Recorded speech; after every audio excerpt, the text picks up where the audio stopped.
I would say this is probably one of the toughest Mondays in the history of the Savage Nation. And the reason I say that will be spelled out during the show today.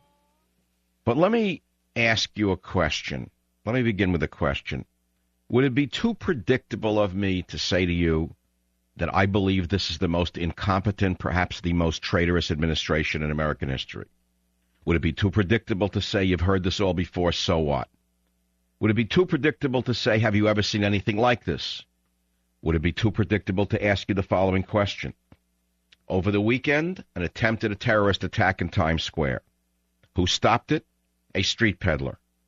A Vietnam veteran, a black man at that, stopped it. Where was the FBI? Where was Homeland Security? Where was the CIA? Why, they were probably seeing if they could catch a few white males in Michigan with guns who might take over the country. No CIA, no FBI, no Homeland Security, no NYPD, but a street vendor. Now, if this was an unusual incident, we wouldn't be talking about it, but it isn't unusual. Remember the passengers on United Flight 93 took back the plane and saved the Capitol? Do you remember the tourists in 2 pages who tackled a gunman in the Capitol several years ago? Do you remember the Flying Dutchman who stopped the underwear bomber over Christmas? Over and over again, Muslim fanatics are trying to kill us.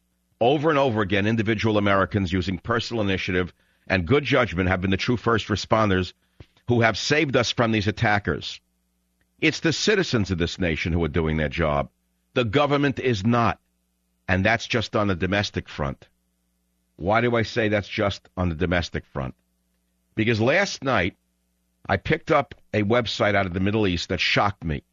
On April 21st, I learned the aircraft carrier USS Eisenhower was forbidden to shoot an Iranian aircraft that was spying on it, hovering over 250 yards away for 20 minutes. So the Iranians send a spy plane right over our U.S. Fifth Fleet in the Gulf of Oman, and the naval personnel are ordered not to fire at any Iranian targets unless they are given specific orders to do so from some flack in the White House. Do you hear what I just said to you? So the Hitler of Iran is allowed to come by New York. He's allowed to buzz into New York to give a hateful Hitler speech. His aircraft are allowed to spy on our carriers and buzz them, and we're not supposed to tell either of them to buzz off.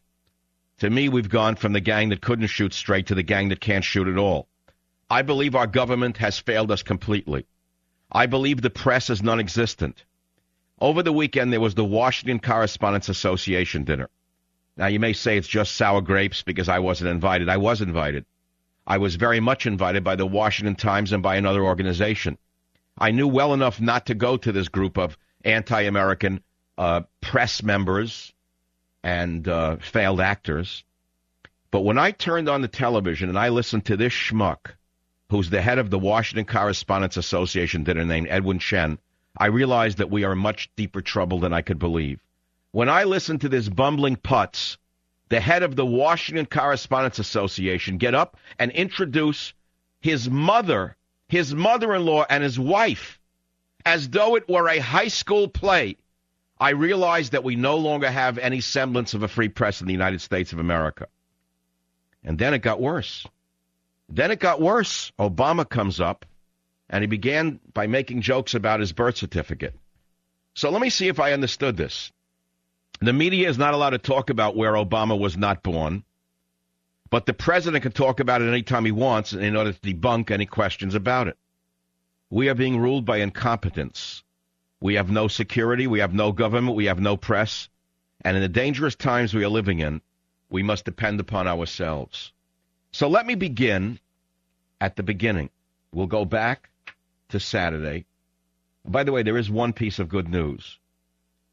The good news is that a liberal judge appointed by Bill Clinton has upheld the U.S. Constitution. That's right. U.S. District Judge Victoria Roberts, a black woman at that, a liberal at that, appointed by Bill Clinton at that, has ruled that the 9 people who federal prosecutors say belong to a Christian warrior militia can be released on bail until the criminal charges against them are resolved. This liberal judge has ruled. Did you hear this? It wasn't a conservative judge.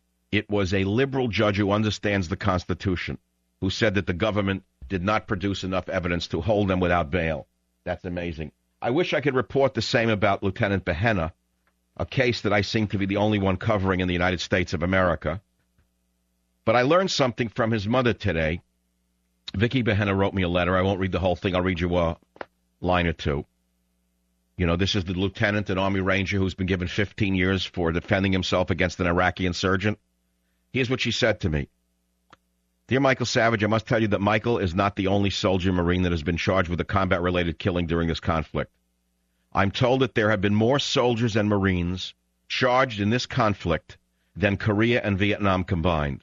Michael Behenna is at Fort Leavenworth with other soldiers and Marines who have been charged and convicted by the military for combat-related incidents. 2 of those soldiers have Purple Hearts, 1 has a Bronze Star, and 1 has served his country for over 19 years and was highly decorated as a company first sergeant. Many people have told us that after Abu Ghraib and the Haditha incident with the Marines, we have been on a course to show the Iraqi government that we do prosecute our, quote, bad troops. So that's the new military under Bush and Obama. The heroes are put away and put on ice. The cowards go to Washington. That's the opening.